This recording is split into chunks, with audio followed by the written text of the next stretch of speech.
복된 주일, 이 시간에 여기까지 나오신 여러분들 위해 하나님의 크신 은혜가 함께하기를 진심으로 기원합니다. 아울러 여러 가지 사정으로 영상으로 예배에 참여하는 모든 분들에게도 동일한 은혜가 있기를 진심으로 기원합니다. 3월 시작이라는 주제로 한 달을 보냈습니다. 어느덧 3월 마지막 주가 되었는데 어떻게 교회 행사로 했던 나의 다짐과 각오를 잘 시작하셨는지 묻고 싶습니다. 잘 시작하셨습니까? 고개를 절레절레 흔드시는 분도 있는데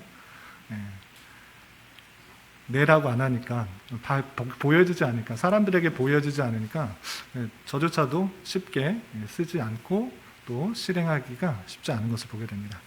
그렇지만 우리 신앙의 성숙과 성장을 위해서는 이렇게 결단하고 또 각오를 다지고 시작하는 그 첫걸음이 중요하다는 생각들을 기억하면서 하나님 앞에서 내가 어떻게 신앙의 성장과 성숙을 이룰 것인지 고민하면서 좀 더 성숙해질 수 있도록 성장할 수 있도록 여러 가지 각오와 또 계획들을 잘 지켜나갈 수 있기를 진심으로 기원합니다. 3월 마지막 주인데 이제 누가복음에 이어서 갈라디아서 말씀을 읽게 됩니다.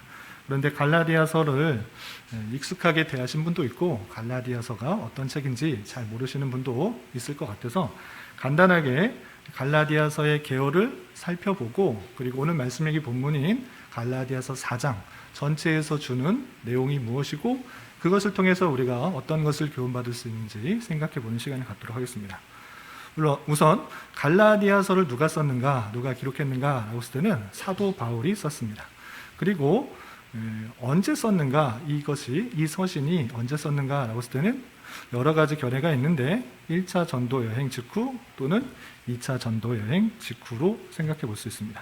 그런데 사도 바울이 갈라디아 교회의 성도들에게 이 내용을 쓴 것이 갈라디아서인데 갈라디아서가 어딘가, 도대체 어딘가 잘 모르실 수 있을 것 같아서 잠시 그림을 보고 넘어가도록 하겠습니다.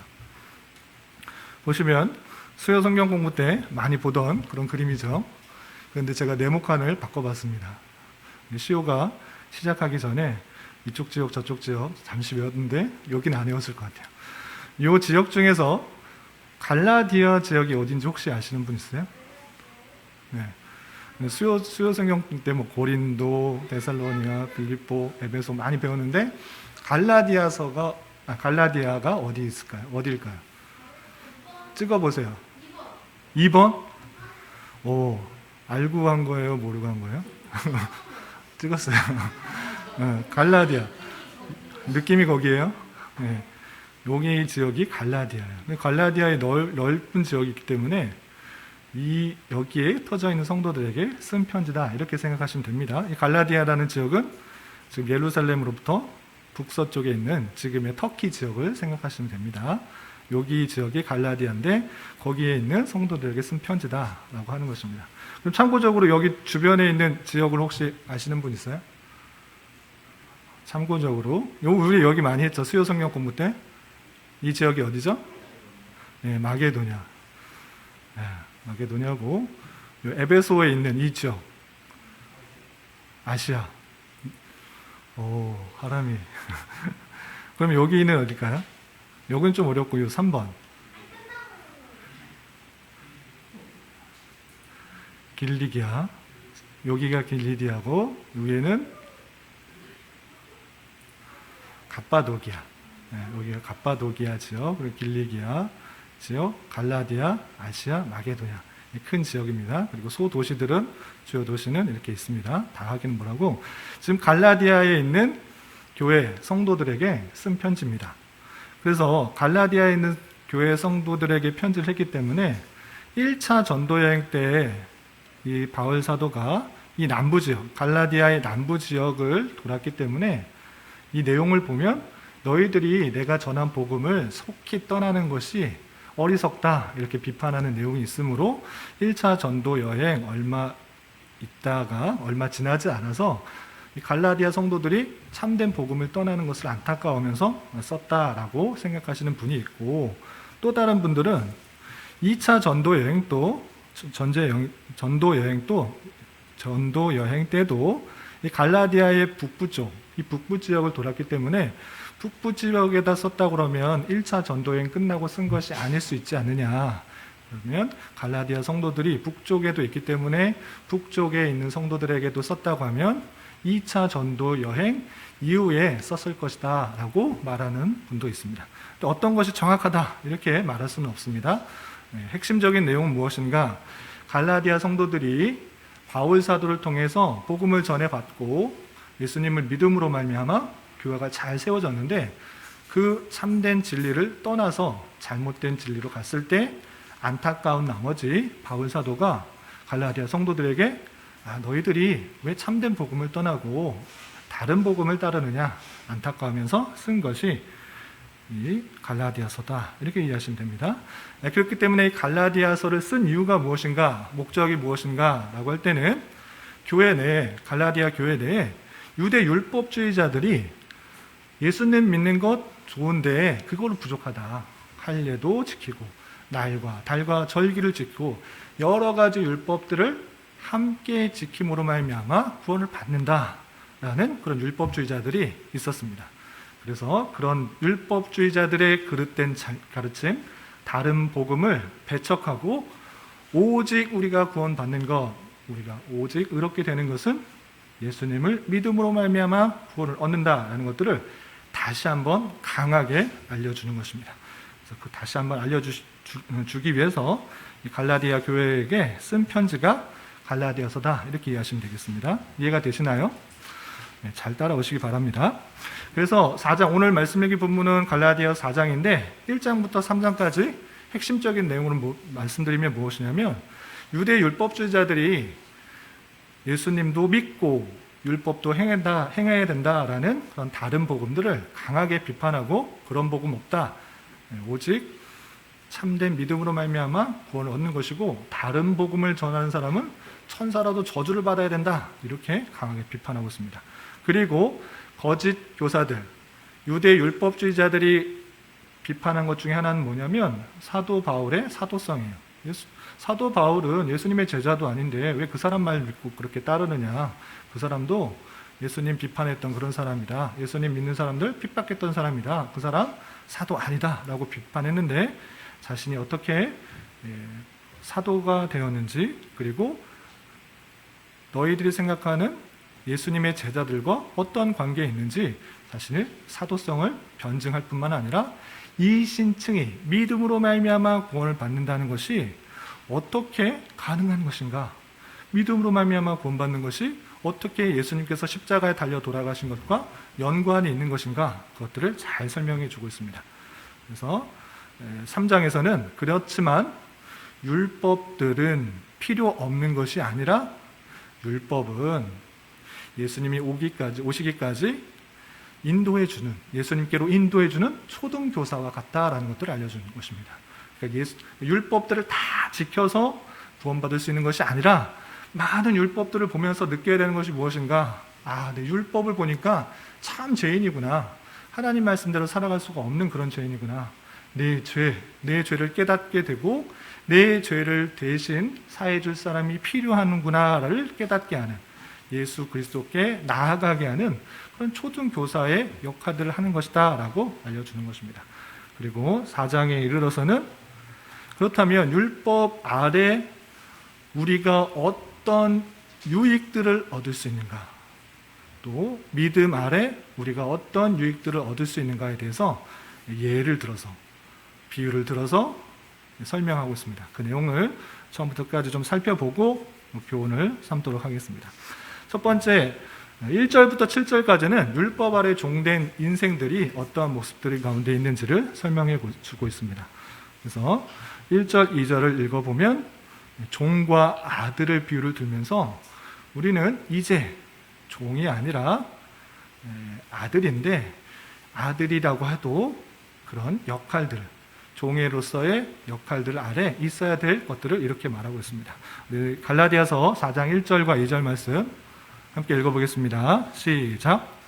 내가 또 말하노니 유업을 이을 자가 모든 것의 주인이나 어렸을 동안에는 종과 다름이 없어서 그 아버지가 정한 때까지 후견인과 청지기 아래에 있나니. 아들, 우리는 유업을 이을 아들인데 그 아들조차도 자라기까지, 어느 정도 자랄 때까지 후견인이나 청지기가 있어야 된다라고 표현하고 있습니다. 우리 여기 안에서 하겸이가 제일 어린데 하겸이가 어리잖아요. 하겸이가 어리고 아버지의 아들로서 아버지의 유업들, 좋은 것들을 이을 자로 있어요. 그런데 지금 어리기 때문에 형과 누나의 도움이 필요하고 또 어린이집의 선생님이나 여러 사람들의 도움이 필요한 것입니다. 그렇기 때문에 마찬가지로 아버지가 정한 때까지 그 아들인 그런 사람도 아들일지라도 후견인과 청지기의 아래에 있는 것 같이 때가 되지 않았을 때는 그런 도움들이 필요한 것이다. 그러니까 율법은 예수님께서 오시기 전까지 너희들이 어떠한 것들을 해야 되는지를 알려주는 그런 길잡이와 같은 역할을 하는 것이다. 이렇게 알려주는 것입니다. 그래서 그렇지만 때가 차면, 하나님의 때가 되면 그것이 아니라 실제 아들의 명분을 얻게 하신다라고 알려주고 있습니다. 3절부터 5절까지 계속 읽어보겠습니다. 시작. 이와 같이 우리도 어렸을 때 이 세상의 초등학문 아래에 있어서 종노릇하였더니 때가 차매 하나님이 그 아들을 보내사 여자에게서 나게 하시고 율법 아래에 나게 하신 것은 율법 아래에 있는 자들을 속량하시고 우리로 아들의 명분을 얻게 하려 하십니다. 네. 어렸을 때 아버지의 기업을 이을 자, 아버지의 유업을 이을 그런 어린이지만 아주 어렸을 때는 그런 후견인, 청지기의 도움을 받아야 되는데 이제 때가 차게 되면 어떻게 되는가? 때가 차게 되면 이제 아들로서의 명분을 확실하게 갖게 하겠다 이렇게 된 것입니다. 그럼 그때가 언제인가라고 했을 때는 예수님이 오신 때, 그러니까 하나님이 그의 아들을 보내서 여자에게서 나게 하시고 율법 아래에 얽매여 있는 모든 것들을 해방시켜 주시고 속량시켜 주실 그때까지만 그 율법들이 필요한 것이다 라고 표현해 주고 있는 것입니다. 그래서 예수님을 통하여서 그 모든 율법에 얽매인 것들을 속량해 주시고 풀어 주시고 이제 그들은 아들의 명분, 하나님의 아들이라 명분을 얻게 하신다라고 표현해 주고 있습니다. 그래서 하나님의 아들이기 때문에 어떠한 특혜들이 있는가 6절 7절에 이렇게 말씀해 주고 있습니다. 6절 7절 말씀 함께 읽어보겠습니다. 시작. 저희가 아들임으로 하나님이 그 아들의 영을 우리 마음 가운데 보내사 아빠 아버지라 부르게 하셨느니라. 그러므로 내가 이후로는 종이 아니요 아들이니 아들이면 하나님의 말미암아 유업을 받을 자이니라. 이제 예수님께서 오셔서 하나님의 아들이라는 명분을 주셨습니다. 그래서 어떻게 되느냐? 6절에 보면 하나님을 아빠 아버지라 부를 수 있다라고 했습니다. 아빠 아버지. 어느 다른 종교에서도 신을, 그 위대한 신을 아빠라고 부르지 않습니다. 그런데 우리는 그만큼 친근하게 다가갈 수 있는 자격이 주어진 것입니다. 아빠라고 부를 정도로 그 가까움을 표현할 수 있다. 이렇게 표현하고 있고, 또한 종이 아니기 때문에 이제 우리는 종이 아니고 아들이기 때문에 하나님으로 말미암아 유업을, 하나님께서 주시는 유업, 그런 기업, 좋은 것, 그것을 받게 된다라고 표현해 주고 있는 것입니다. 그렇기 때문에 다시는 율법을 지킴으로 말미암아 구원을 얻고 율법을 지켜서 의롭게 되려는 것, 그렇게 하지 말아라 하고 8절부터 11절에 말씀해 주고 있습니다. 그래서 그때와 예수님께서 오시기 전 하나님 율법에 종노릇한 그때와 이제를 비교하면서 다시는 종노릇하지 말라 이렇게 말하고 있습니다. 8절 말씀 한번 읽어보겠습니다. 시작.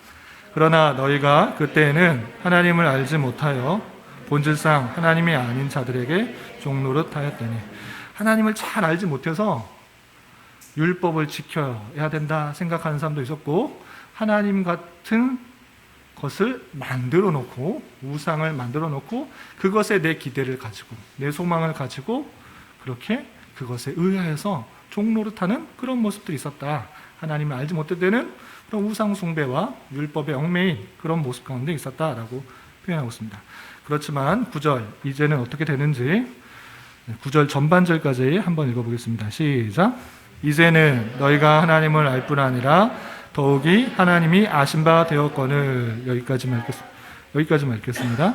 이제는 이제 그때가 아니고 이제는 어떻게 되냐면 하나님을 모르는 때가 아니라 하나님을 알 때다. 하나님에 대해서 알았다. 하나님이 누구인지, 그를 보내신 이가 누구인지를 알았다. 그리고 거기서 끝나는 것이 아니라 하나님이 우리 각자를 아신 바 되었다. 이렇게 표현하고 있는 것입니다. 그때와 이자가 확실히 다르게 된 것입니다. 그런데 갈라디아 성도들이 어떻게 했는가? 그 9절 하반절 마저 읽어보겠습니다. 어찌하여부터 함께 읽겠습니다. 시작. 어찌하여 다시 약하고 천박한 초등학문으로 돌아가서 다시 그들에게 종노릇 하려 하느니라.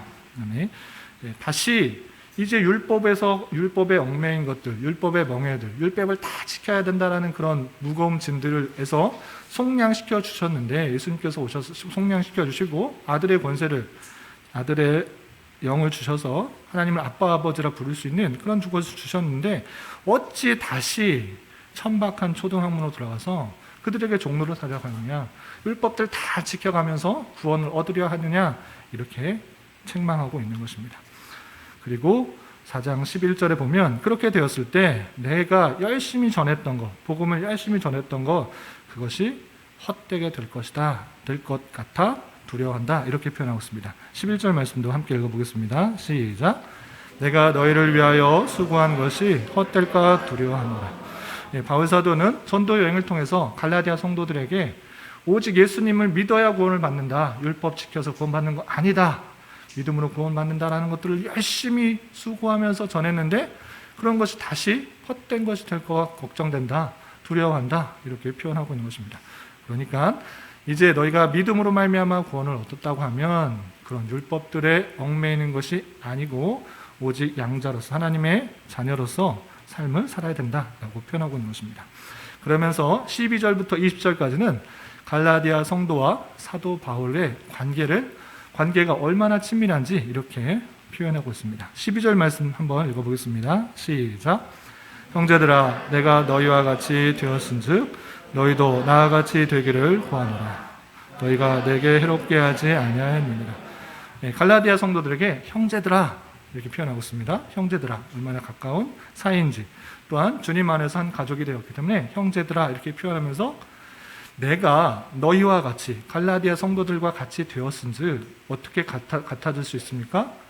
유대인의 특권 의식이나 좋은 것들을 가지고 있는 그런 것들을 다 버리고 이방 성도들과 같이 된 그 모습들, 그렇게 되었기 때문에 너희들도 나와 같이 되기를 구하노라. 나와 같이 되는 것은 무엇입니까?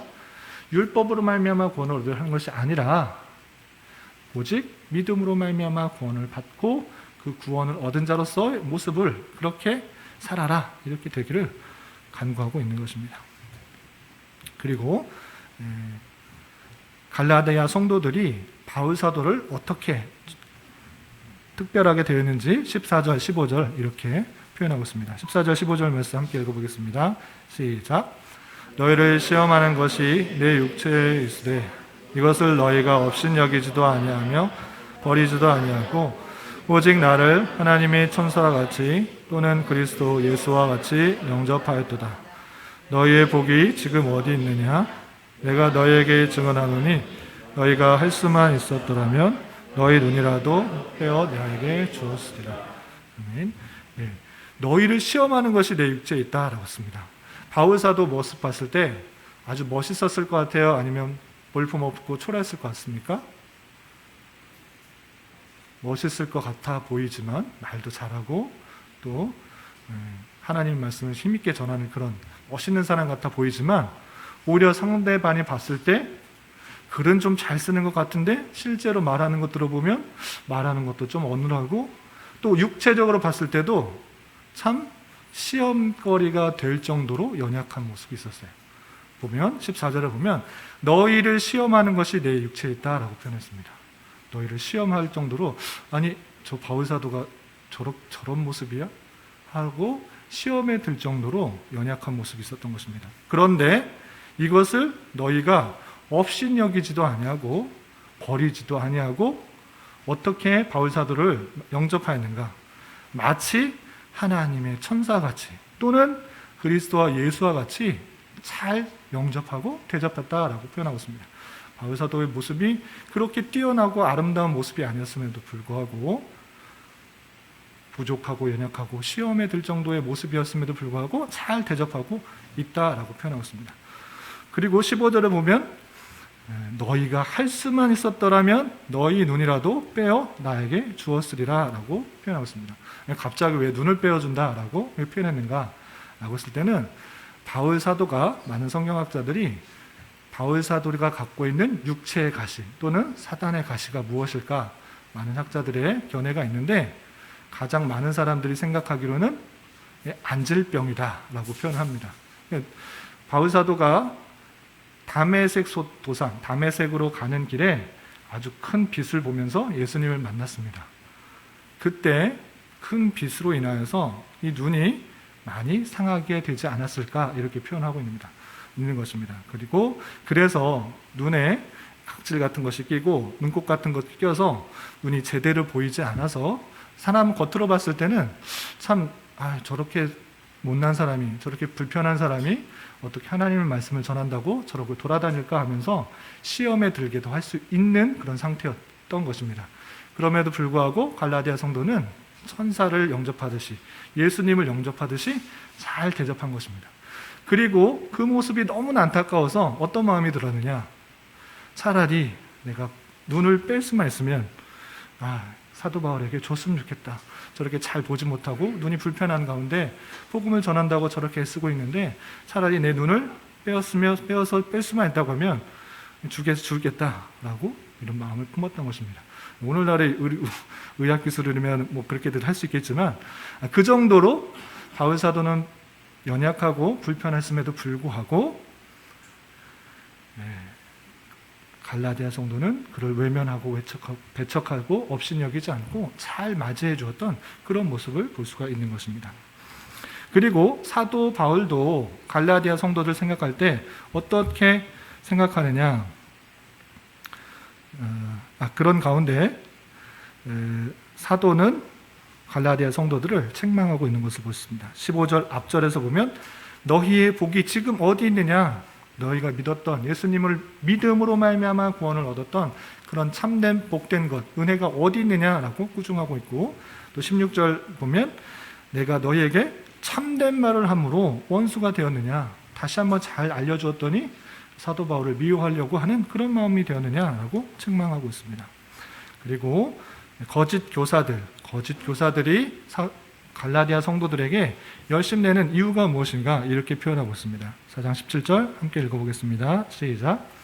그들이 너희에게 대하여 열심내는 것은 좋은 뜻이 아니요 오직 너희를 이간시켜 너희로 그들에게 대하여 열심을 내게 하려 합니다.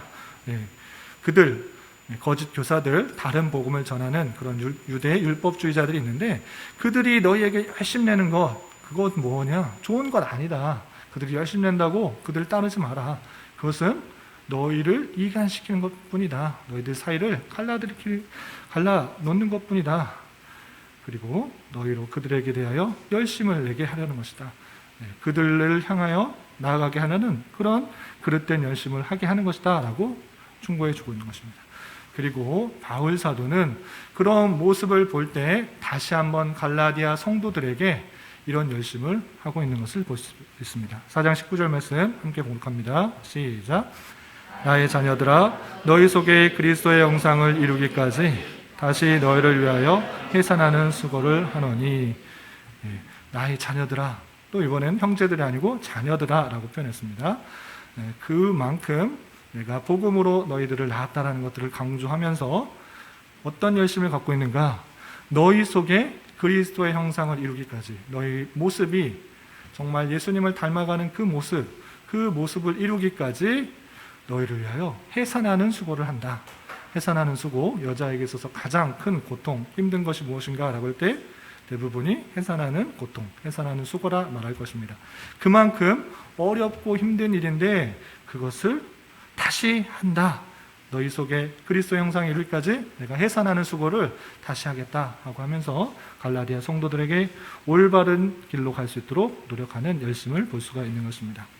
그리고 21절부터 31절까지는 그때와 이제 예수님을 믿기 전 율법에 속하였을 때와 예수님이 오신 후 이제 새로운 언약에 속하 있는 그 모습을 아브라함의 비유를 들어서 이렇게 설명하고 있습니다. 오히려 우리는 아브라함 그 자녀들이 누구인지 잘 알지 못하면 이 비유가 더 혼돈될 수 있는데 이것들 잘 듣고 이것을 통해서 말씀하고자 하는 것이 무엇인지 다시 한번 확인할 수 있기 바랍니다.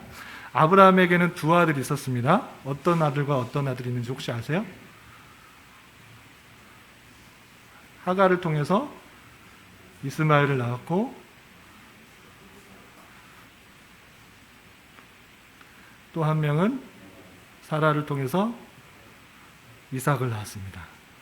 그런데 하갈이 자유자였습니까? 종이었습니까? 예, 종이었어요. 그것을 통해서 알려주는 것이 있는데 그것을 보여주고 있습니다. 아브라함에게는 두 아들이 있는데 하나는 여종에게서 난 여종 하갈에서 난 이스마엘이고 한 명은 자신의 아내인 사라와 이삭에 낳았다 이렇게 표현하고 있습니다. 그런데 그 여종에게서는 육체를 딴 것이어서 당연히 종의 아들로 태어났기 때문에 종의 역할들을 하는 것이고 한 명은 자유자 아내를 통해서 낳기 때문에 이삭을 낳기 때문에 자유에 있는 것이다. 이것은 비유인데 두 언약이다. 무엇은 언약이냐면 행위 언약과 은혜 언약이다. 행위 언약은 무엇인가? 율법들을 다 지켜야지만이 구원을 얻는다라는 그런 언약이고 은혜 언약은 그런 것이 아니라 믿음으로 말미암아 구원을 얻을 수 있다라는 그 언약을 말하는 것이다. 그렇기 때문에 너희가 어떤 사람과 같은 것이냐라고 했을 때 하갈을 통해서 낳은 이스마엘 그 종의 자녀가 아니라 자유자 사라를 통해서 낳은 그 이삭의 모습과 같기 때문에 너희들은 참 자유자의 모습으로 있어야 된다라는 것을 구약시대에 아브라함의 두 아들을 놓고 비유로서 설명하고 있는 것입니다. 그래서 너희들은 어떠한 사람인가 라고 했을 때 28절 29절을 보면 너희는 이삭과 같이 약속의 자녀다. 그러나 때에 따라서 육체를 따라 난 자가 성령을 따라 난 자를 박해한 것이 이제도 그러한다. 그러니까 율법을 지켜서 구원을 받으려고 하는 사람들이 너희를 자유한 사람들을 박해하는 지금과 마찬가지로 그런 모습들이 있구나라고 탄식하고 있는 것입니다. 그렇지만 오직 자유 있는 여자의 아들만 사라의 아들 이삭만 참된 아들이기 때문에 유업을 얻을 것이다. 이렇게 알려주고 있는 것입니다. 30절 31절 보면 그러나 성경이 무엇을 말하느냐? 여종과 그 아들을 내쫓으라. 여종의 아들이 자유 있는 여자의 아들과 더불어 유업을 얻지 못하리라 하였다. 그런즉 형제들아 우리는 여종의 자녀가 아니요 자유 있는 여자의 자녀다라고 표현하고 있습니다.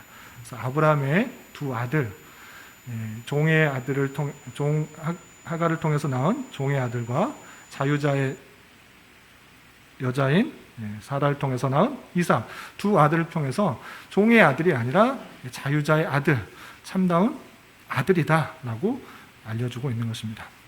이 내용을 통해서 세 가지 정도 교훈을 받았으면 좋겠습니다. 첫 번째, 갈라디아 성도들이 되돌아가려고 했던 잘못된 복음, 다른 복음을 통해서 되돌아가려고 했던 모습은 어떠한 것입니까? 첫 번째, 후견인과 청지기 아래에 있는 모습이고 율법 아래에 있는 종과 같은 그런 모습입니다. 그리고 이 세상의 초등 학문 아래에 종론으로 타였던 그런 모습입니다. 그리고 우리가 같이 읽진 않았는데 10절에 보면 달과 절기와 해를 지키는 그런 모습이었습니다. 그러니까 쉽게 말해서 갈라디아 성도들은 여러 가지 율법들을 지켜가면서 하나님을 섬기려는 그런 모습이었습니다. 그런데 그 모습이 나쁜 것은 아닙니다. 왜 나쁜 것은 아닙니까? 하나님의 율법들 우리에게 주셨기 때문에 그것을 지킨다고 죄가 되는 것이 아니고 오히려 그런 율법들, 여러 가지 법률들 그런 거 지키는 거 좋은 것입니다. 그런데 그것을 통해서 구원을 얻는다라는 것을 받아들여서는 안 되는 것입니다. 율법 그 많은 것들을 다 지켜서 구원을 얻는다. 그것이 우리에게 주는 멍에는 아니라는 것입니다. 우리가 그 많은 것들을 다 짊어지고 이것도 지켜야 되고 이것도 지켜야 되고 이것도 지켜야 되고 이것도 다 지켜야 구원받는 것이 아니라 그런 수많은 율법들이 주신 이유가 무엇인가 라고 할 때는 믿음으로 구원을 받은 자로서 그 율법들을 지켜나가는 것입니다. 선후관계가 바뀌어서는 안 됩니다. 그 율법을 다 지켜서 구원받는다는 것은 아니고 그런 불확실성 속에 내가 이제 율법을 다 지켰기 때문에 구원받는다. 하나라도 안 지키면 어떨까? 나 구원에서 떨어지지 않을까? 나 주일 예배 지난주에 빠졌는데, 한 달 전에 빠졌는데, 헌금 못했는데, 봉사 못했는데, 또 사람들을 생각하지 못하고 여러 죄를 지었는데 혹여나 내가 그 모든 것들을 행하지 않았기 때문에 구원에서 이탈되면 어떨까? 걱정과 근심 속에 사는 것이 아니라 우리의 구원은 우리의 행위에 따라 다 있는 것이 아니라 오직 하나님의 선하신 뜻 가운데 예정하심 가운데 있다는 것입니다. 하나님께서 택하셨기 때문에 우리가 예수 그리스도를 믿을 수 있게 된다는 것입니다. 여러분들이 예수 그리스도를 참으로 나를 위해 십자가에 달려 돌아가셨다는 것이 믿어진다고 하면 그것은 내 힘, 내 생각, 내 지혜로 결단한 것이 아니라 하나님께서 택해 주신 사람에게 주시는 놀라운 은혜라는 것을 잘 기억해야 할 것입니다. 세상의 수많은 사람들에게 이 간단한 이야기를 전해질지라도 믿는 사람과 믿지 않는 사람이 있는 것입니다. 예수님이 우리를 위하여서 십자가에 달려 돌아가셨고 그를 믿어야 구원을 얻는다. 간단한 사실이지만 이것이 믿어지는 사람이 있는가 하면 그렇지 않은 사람이 있는 것입니다. 이것이 참으로 믿어진다고 하면 그것은 하나님께서 택하신 사람에게 주신 놀라운 은혜이라는 것을 잘 알아야 될 것입니다.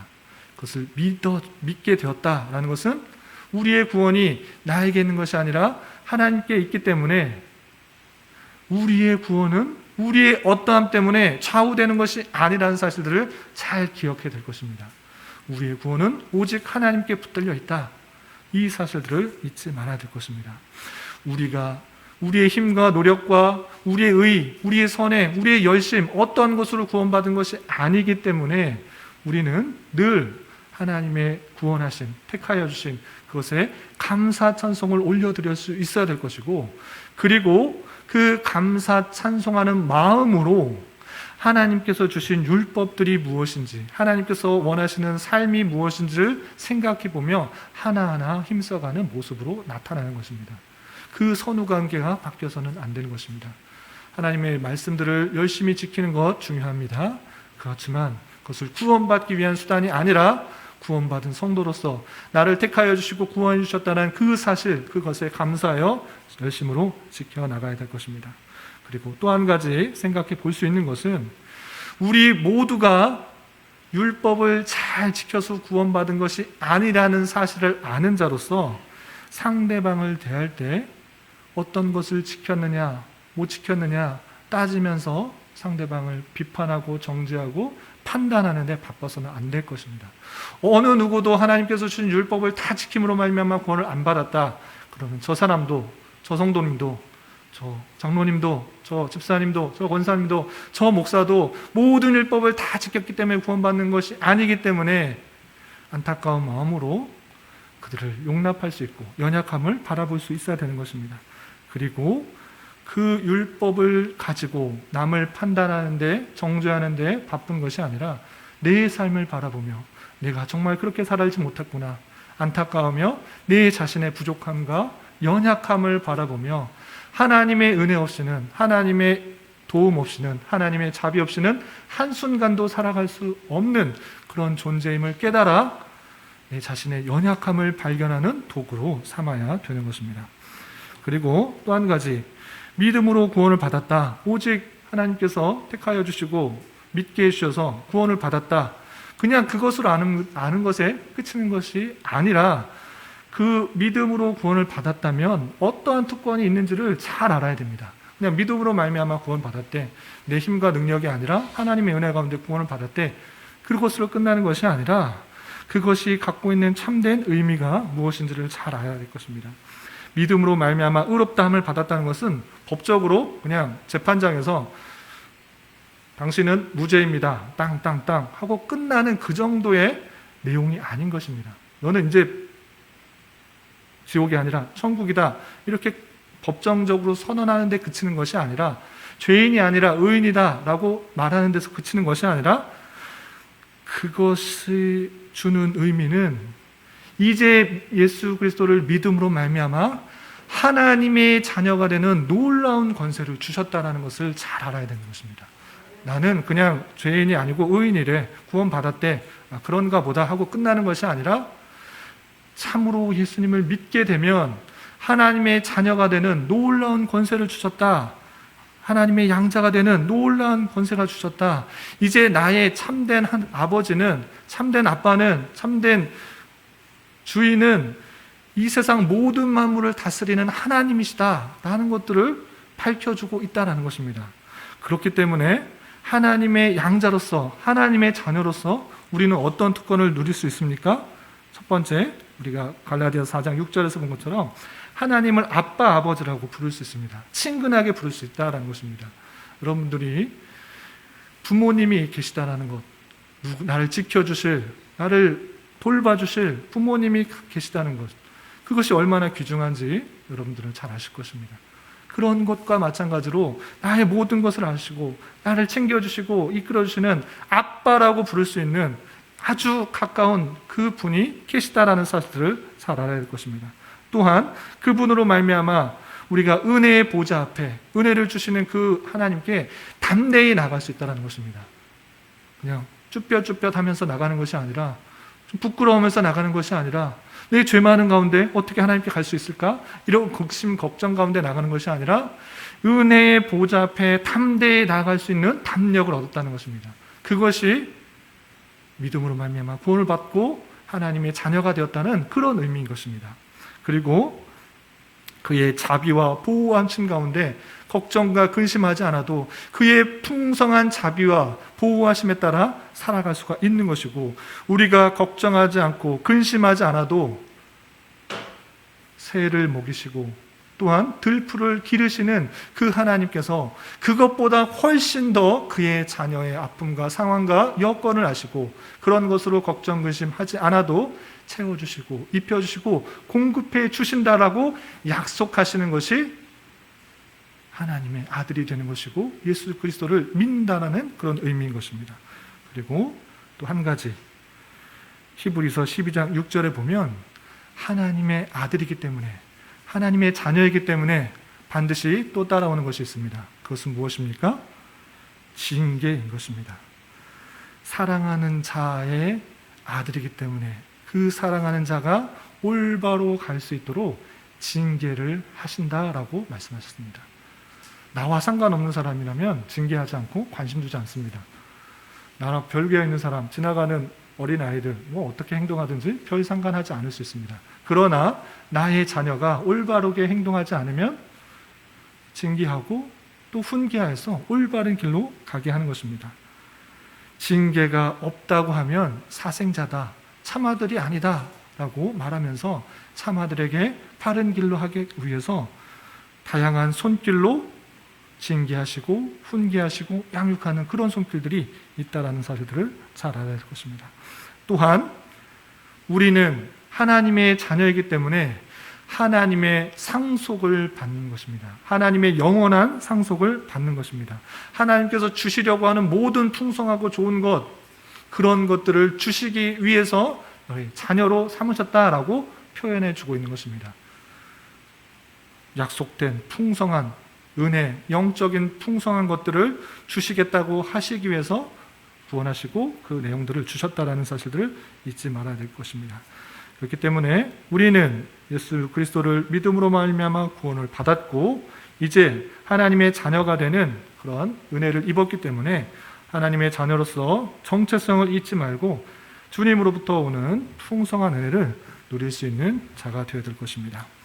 그리고 마지막으로 한 가지 더 생각해 볼 것은 바울과 갈라디아 성도와의 관계인 것입니다.